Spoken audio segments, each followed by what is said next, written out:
안녕하세요. 정성산TV입니다. 오늘 들려드릴 소식은 윤석열 국방부레인 폭탄 발표, 중국 공산당 비켜, 세국 방부장관의 실체라는 소식입니다.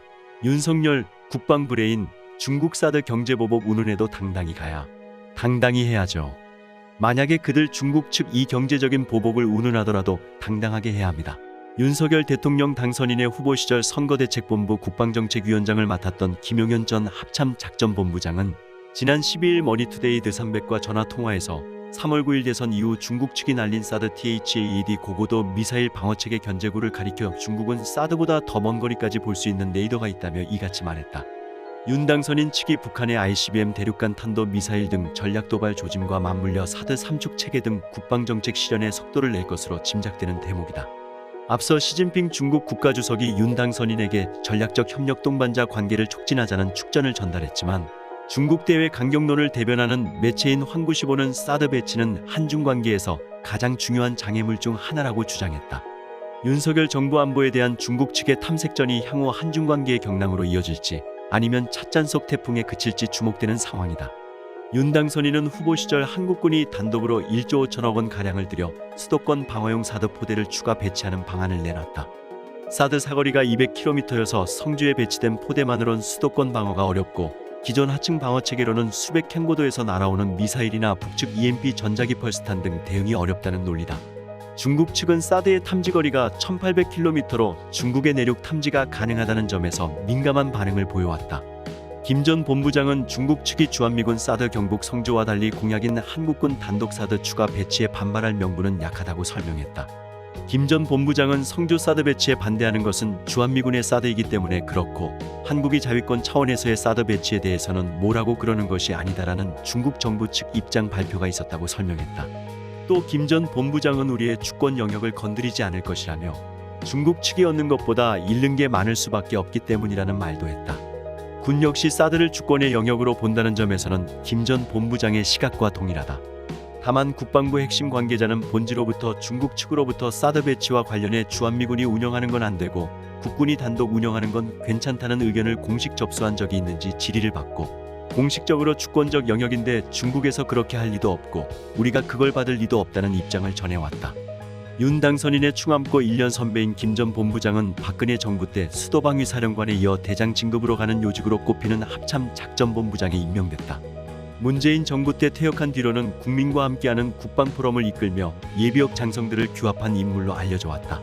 세간에서는 윤 당선인 지지를 선언했던 육해공 참모총장 출신 등 예비역 대장들과 함께 윤석열 정부 초대 국방장관 후보군으로 거론되는 예비역 중장이다.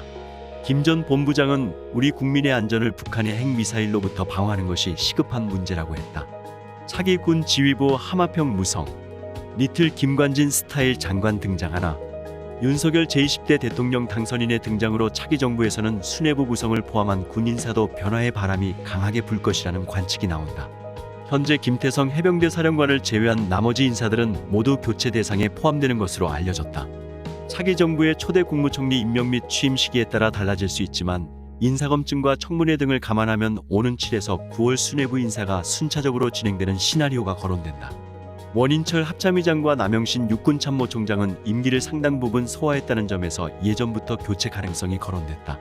지난해 12월 임명된 김정수 해군참모총장과 같은 해 6월 임명된 박인호 공군참모총장은 새 정부가 꾸릴 군 수뇌부와의 교감 문제에 따른 것으로 풀이된다. 군 소식통은 육해공군 참모총장은 계룡대에 들어온 시기는 각각 다르지만 떠난 시점은 모두 같을 것이라며 교체 가능성에 무게를 뒀다. 차기 정부의 초대 국방부 장관으로는 김용현 전 합참작전본부장이 거론된다. 최근에는 이승도 전 해병대 사령관이 주목을 받는 분위기다. 장관 재임 기간 원점 타격 등 북한의 강경한 입장을 보였던 김관진 전 장관과 유사한 부분이 있어서다. 이전 사령관은 2010년 연평도 포격전 당시 연평부대장으로 K9 자주포 대응 사격 등을 지휘했다.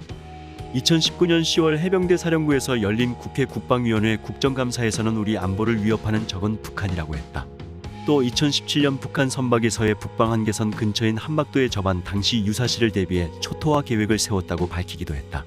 2020년 10월 국정감사에서는 해병대 상륙공격 헬기 사업과 관련 기동헬기의 무장만 새로 탑재하는 개량형이 아닌 기동성과 생존성이 검증된 현형 공격 헬기가 필요하다고 말해 주목을 받았다.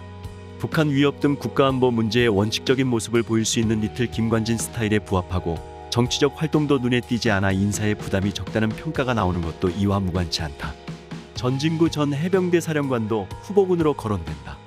2014에서 2016년 해병 제2사단장을 역임하면서 한강하고 불법조업 차단 등의 임무를 수행했다. 해병대는 해군사관학교를 졸업했지만 편제나 작전 개념은 지상군과 유사하다.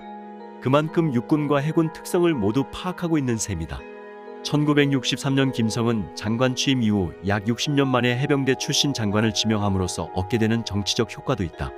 이외에도 김용우 전 육군참모총장, 심승섭 전 해군참모총장, 이완근 전 공군참모총장, 최병혁 전 한미연합사부사령관도 거론된다.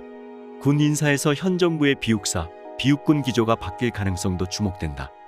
현 정부는 군내 주료 교체 차원에서 국방부 장관과 합참의장의 비육군, 비육사 출신을 다수 임명했다.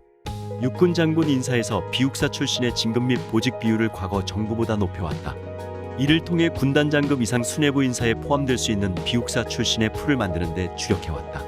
공군 출신들이 요직에 대거 진출하는 공사다망 현상도 차기 정부에선 바뀔 전망이다. 오늘 소식은 여기까지입니다. 정성산TV 구독, 좋아요, 알림 설정 부탁드립니다. 감사합니다.